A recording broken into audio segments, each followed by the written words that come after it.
Psychoanalysis isn't just theories and therapies tested to discover how the human mind works. It is a way people can understand how and why they think the way they do.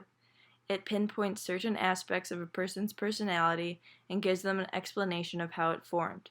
It is the ultimate key to knowing what makes you the same and different from your peers. Carl Jung is the institution of analytical psychology. He was from Switzerland and created the first school of analytical psychology, which focuses on important experiences in a person's life and dismantles them in order to discover the underlying issues in that person's life through therapy. Jung devoted his life to theories on the human unconsciousness and discovered introverted and extroverted personalities in the 1920s. This changed the way people began to view themselves. They could finally figure out who they were. Sigmund Freud was another psychologist at the time who focused on the unconscious, but what differed between Jung and Freud was that Jung believed the unconscious was the outcome of collective experiences inherited in the genes, and Freud thought it was a product of personal experiences. It is the reason humans believe so deeply in religion, sex, and the concept of life and death. While people can't reach into their unconscious and see their thoughts and images in it, Jung believed that humans would tap into their psyche in crisis.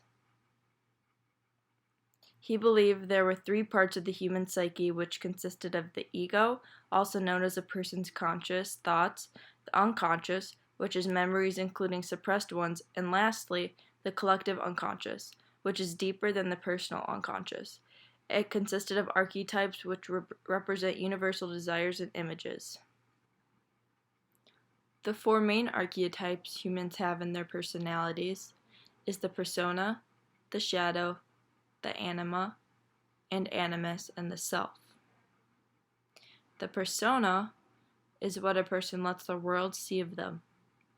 It's a social mask that allows people to hide their egos from negative images.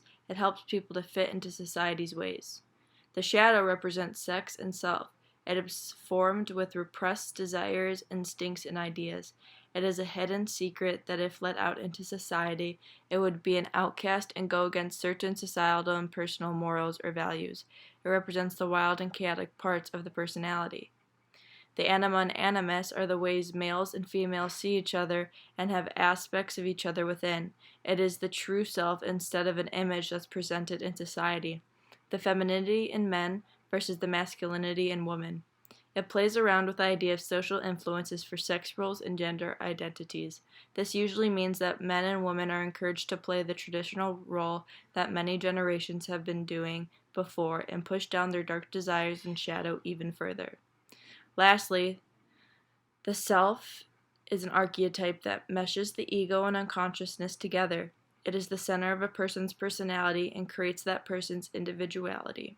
It is how the person thinks of themselves and feels about their decisions in life. It shows whether you are introverted, shyer, and more reserved, or extroverted, which means more outgoing and charming. Jung's theory of the collective unconscious plays out in everyday life. It is shown through popular culture and television. Black Mirror's episode, SAN JUNIPERO, represents the ideas of Jung's archetypes and how the collective unconscious involves every human being. In the episode, a person goes into their unconscious as they sleep and is transported into a world of thousands of people in the same state. The people are able to not only break away from the persona, but show their shadow and be okay with their self. This is shown between two main characters, Kelly and Yorkie. Yorkie is considered an introvert, while Kelly seems to be an extrovert. As the two unconscious women meet in the dream world, Yorkie begins to battle with her persona and how she has been representing herself to society.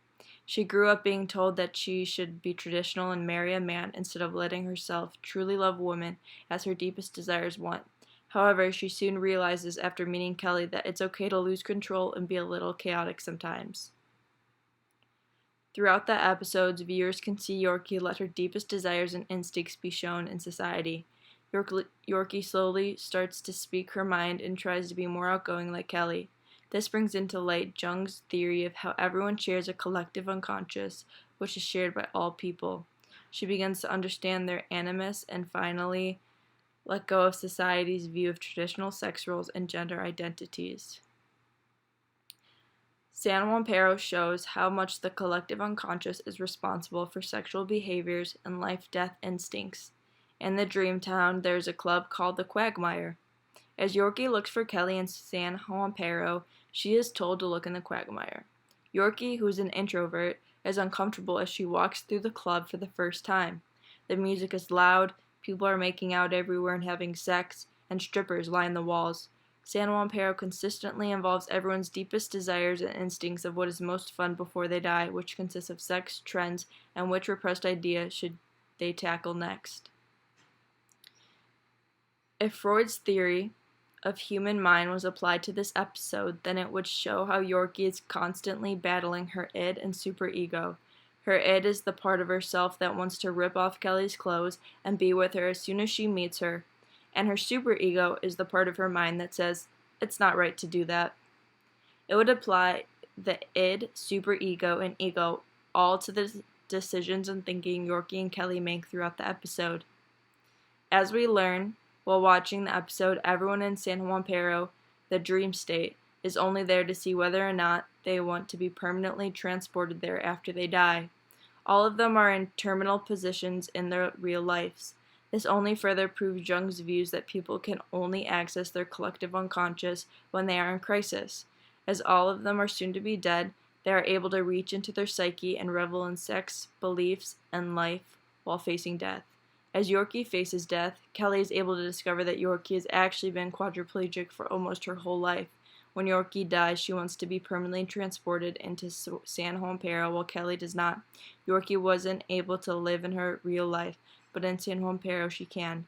Jung believed that there were many other archetypes that the four he mainly believed in. In Yorkie's case, along with the four main archetypes, she also had the archetype Jung described as the child. This represented the innocence and wanting of rebirth. Kelly, however, had a fulfilled life outside of the dream state, being able to marry her best friend and love of her life. However, when she met Yorkie, she was okay with dying and going into unknown bliss, like her husband had done a few months earlier and their daughter had done years earlier. In Kelly's case, she also had an archetype which Jung named the wise old man. She had wisdom and knowledge about how she wanted to live out the rest of her life and how she wanted to die. As Yorkie began to understand Kelly's underlying issues of San Junipero, she understood why Kelly wouldn't stay. However, in the end, Kelly decided that she wanted to live a life of desire that she always repressed while married to her husband.